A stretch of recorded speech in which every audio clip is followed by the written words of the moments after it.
महेश अपने परिवार के साथ एक छोटे से गांव में रहता था।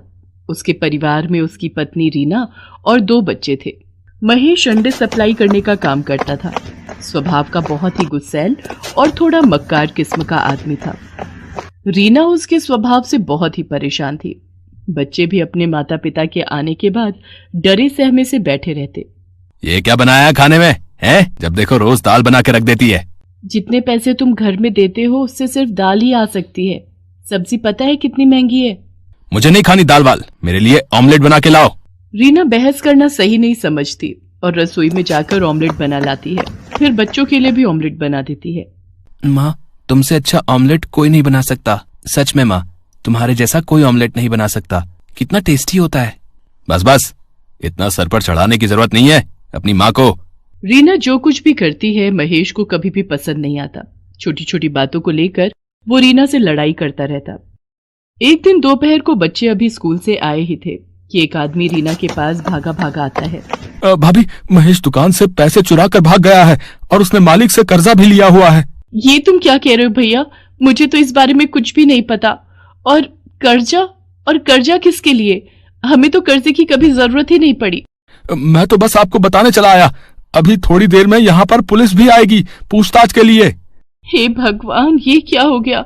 मुझे तो कुछ भी नहीं पता। मैं क्या बोलूंगी? उस आदमी ने तो मुझे कभी कुछ बताया ही नहीं। थोड़ी देर में वहां पर पुलिस पहुंच जाती है। वो रीना और बच्चों से पूछताछ करती है, लेकिन पुलिस जान जाती है कि इन लोगों को कुछ भी नहीं पता। इसलिए वो ये बोलकर चले जाते हैं कि अगर वो घर आए तो हमें इत्तला कर देना। पुलिस के जाने के बाद रीना सर पकड़कर बैठ जाती है। दोनों बच्चे आकर उसके आसपास बैठकर दिलासा देने लगते हैं। माँ, तू क्यों परेशान होती है? तेरे को पता ही था ना कि बाबा कैसे थे। हम है ना माँ, सब मिलकर कर लेंगे। रोते रोते रीना अपने बच्चों को गले से लगा लेती है। अब उसे सामने आगे का समय बिल्कुल अंधकार में दिख रहा था। वो तो पढ़ी लिखी भी नहीं थी कि कहीं नौकरी कर लेती। क्या काम करेगी ये भी वो नहीं सोच पा रही थी। अभी तो वो उस दुख से उबर भी नहीं पाई थी कि महेश धोखा देकर चला गया है। 2-4 दिन इसी तरह निकल जाते हैं। मरता क्या न करता। आखिर में रीना को घर से काम के लिए निकलना ही पड़ा, पर उसे समझ में नहीं आ रहा था कि वो आखिर करे तो क्या करे। शाम के समय वो दोनों बच्चों के साथ बैठी होती है कि तभी, माँ, बहुत तेज भूख लगी है तो हमारे लिए ऑमलेट बना दे, हम उसी के साथ रोटी खा लेंगे। तभी रीना को एक आइडिया आ जाता है। वो जल्दी से बच्चों के लिए खाना बनाकर लाती है और ऑमलेट बनाने का सामान लेकर आती है।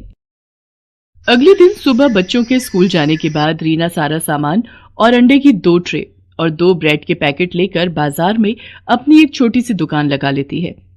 वो पहली बार इस तरह का काम कर रही थी जिसकी घबराहट उसके चेहरे पर भी दिखाई दे रही थी। तभी, 2 अंडे का ऑमलेट बना दो जरा, तीखा बनाना और 2 ब्रेड लगा देना, ठीक है? हाँ जी, अभी लीजिए, मैं बनाती हूँ। रीना फटाफट तवा गर्म करती है और उसके ऊपर ऑमलेट बनाने लगती है।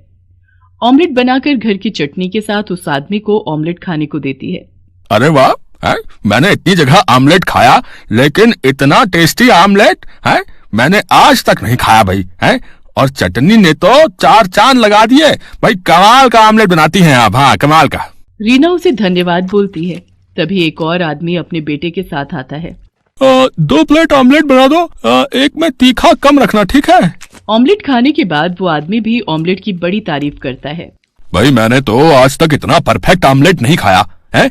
मिर्च मसाले का तो इतना परफेक्ट बैलेंस है कि वाह भाई वाह, मजा ही आ गया। ये सुनकर रीना के अंदर थोड़ा सा आत्मविश्वास जागता है। शाम तक रीना काफी सारे ऑमलेट बेचकर घर आती है। बच्चे घर पर उसका इंतजार कर रहे होते हैं।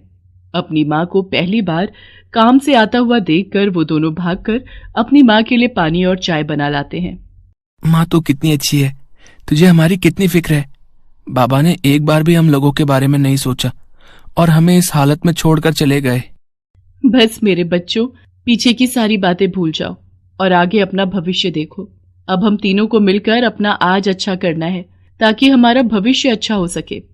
माँ, हम भी तेरे साथ शाम को ऑमलेट बनवाने में मदद किया करेंगे। हाँ माँ, हम स्कूल से आकर जल्दी से अपना काम खत्म कर लेंगे और फिर शाम को आपके साथ मदद किया कर।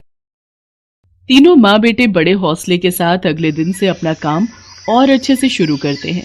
अब शाम को रीना के पास ग्राहकों की भीड़ लगने लगी। अमित और राहुल ग्राहकों को ऑमलेट सर्व करते थे। अब रीना ऑमलेट ही नहीं बल्कि उबले हुए अंडे और अंडे, मसाला ऑमलेट, बटर ऑमलेट और अंडा मैगी बनाने लगी। उसके पास अब हर तरह के ग्राहक आते और बच्चों को खासकर अंडा मैगी बहुत पसंद आती है। तीनों माँ बेटा बहुत मेहनत कर रहे थे। देखते ही देखते उनकी दुकान बहुत अच्छी चलने लगती है और आमदनी भी अच्छी होने लगती है। राहुल और अमित सुबह दिल लगाकर पढ़ाई करते और शाम को अपनी माँ की मदद करते हैं। बस माँ, कुछ दिन की बात है, फिर हम लोग अपनी पढ़ाई पूरी कर लेंगे और कहीं ना कहीं अच्छी नौकरी भी करने लगेंगे। भाई मैं तो नौकरी वोकरी नहीं करूंगा, मैं तो बस माँ के काम को आगे बढ़ा लूंगा। मैं कहता था ना माँ, तुझसे अच्छा ऑमलेट और कोई नहीं बनाता। देखो आज तुम्हारे हाथ का ऑमलेट कितना फेमस है। मेरे बच्चों, मैं जानती हूँ तुम सुबह से लेकर रात तक लगे रहते हो, कितनी मेहनत करते हो। देख लेना, एक दिन भगवान तुम्हारी मेहनत का फल तुम्हें जरूर देगा। धीरे धीरे समय बीतता है और रीना के दोनों बच्चे अपनी पढ़ाई खत्म कर लेते हैं। वो अपनी माँ का साथ इसी तरह देते हुए आ रहे थे। राहुल ने तो पहले से ही ठान लिया था कि जैसे ही उसकी पढ़ाई खत्म होगी वो कहीं अपनी छोटी सी दुकान कर लेगा। माँ, क्यों ना हम लोग मिलकर एक दुकान ले लें? तुम्हारे ऑमलेट वैसे भी लोगों को बहुत पसंद आते हैं। बरसात भी आने वाली है, कितनी बार भारी बारिश की वजह से हम लोग रेडी नहीं लगा पाते। ये बात तो तूने 16 आने सच कही है। बरसात में कई दिन हमारे बगैर कमाई के ही निकल जाते हैं। माँ, राहुल ठीक कह रहा है। कल मैं और राहुल जाकर कोई दुकान देखते हैं, वहीं आसपास ही लोगों को पता चले हम लोगों की एक दुकान भी है। मैं जानती हूँ मेरे दोनों बेटे बहुत समझदार हैं, वो जो भी फैसला लेंगे सही लेंगे। अगले दिन दोनों भाई दुकान देख लेते हैं और किराया देने के बाद वो अपनी माँ के साथ वहां पर अपना काम शुरू करते हैं। अब रीना के हाथों का ऑमलेट लोगों को इतना पसंद आने लगा कि लोग दूर दूर से भी वहां पर ऑमलेट खाने आने लगे थे। वहीं पास में बच्चों का एक इंस्टीट्यूट खुल गया। अब बच्चे वहां पर आते और सीधा रीना की दुकान पर बैठ जाते। राहुल अमित आज भी अपनी माँ की मदद करते हैं। आंटी, अपने हाथ का सबसे तीखा वाला ऑमलेट बनाना। मेरे लिए तो अंडे वाली मैगी बना देना। तूने कभी आंटी के हाथ की अंडे वाली मैगी खाई है? सच में मजा आ जाता है, इतनी टेस्टी कि पूछ मत। घर पर कई बार ट्राई किया पर आंटी के हाथों जैसा स्वाद कभी नहीं आया। अब मैं ज्यादा नहीं सोचती और मैगी खाने सीधा यहीं चली आती हूँ। रीना को बच्चों के मुंह से अपने खाने की तारीफ सुनकर बड़ा अच्छा लगता है और वो और भी लगन और प्यार से उन बच्चों के लिए अंडे बनाती है। एक दिन रीना सुबह जब दुकान खोलने आती है तो देखती है कि चारों तरफ अफरा तफरी मची हुई है। लोग अपनी अपनी दुकानों से अपना सामान निकाल रहे हैं। अरे भैया जी, क्या हो रहा है? इतना शोर शराबा और ये लोग बाग अपनी दुकान से सामान क्यों निकाल रहे हैं? अरे बहन जी, आप भी अपनी दुकान का सामान जल्दी निकालो।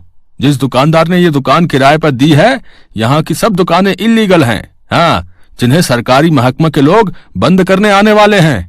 ये सुनकर रीना अपना सर पकड़ लेती है कि अभी तो थोड़े से हालात सही होने शुरू हुए थे, अब ये क्या हो गया। वो अपने बेटों को फोन लगाती है और दोनों बेटे अपनी माँ की मदद के लिए आ जाते हैं। अब उन्हें दुकान का किराया दिए हुए 10 ही दिन हुए थे। रीना थोड़ा विचलित हो जाती है। वो लोग जैसे तैसे करके दुकान का सारा सामान निकाल कर बाहर ले आते हैं और सरकारी लोग आकर दुकानों पर ताला लगा देते हैं। पता नहीं भगवान की क्या इच्छा है, जब भी थोड़ा समय अच्छा होने लगता है तभी कोई बड़ी मुसीबत आने लगती है। माँ तो फिक्र क्यों करती है, हम देख लेंगे, कुछ ना कुछ हो जाएगा। रीना अपने दोनों बच्चों के साथ वापस वहीं फुटपाथ से शुरू करती है जहां उसने पहली बार अंडे की रेडी लगाई थी। जैसा कि रीना को डर लग रहा था कि अब क्या होगा, फिर दोबारा से काम कैसे शुरू होगा। फिर ऐसा रीना के साथ कुछ नहीं हुआ। उसके हाथों का स्वाद लोगों को उसके पास खींची लाता है। धीरे धीरे 1 साल का समय बीत जाता है। रीना के हालात बहुत ही अच्छे हो जाते हैं। धीरे धीरे उसके पास थोड़ी बहुत जमा पूंजी भी इकट्ठी हो जाती है, जिससे उसका आत्मविश्वास और बढ़ जाता है और वो अपने काम को आगे बढ़ाने का सोचने लगती है। राहुल को अपनी तरह ऑमलेट बनाना सिखा देती है। अब माँ बेटा दोनों मिलकर दोनों अलग अलग जगह पर दुकान लगाते हैं और दोनों जगह की आमदनी से उनके हालात बहुत ही अच्छे हो गए। अमित ने एक अच्छे से ऑफिस में जॉब कर ली। आखिर में एक गरीब अंडे वाली ने अपने आप का और अपने बच्चों का भविष्य बना ही लिया।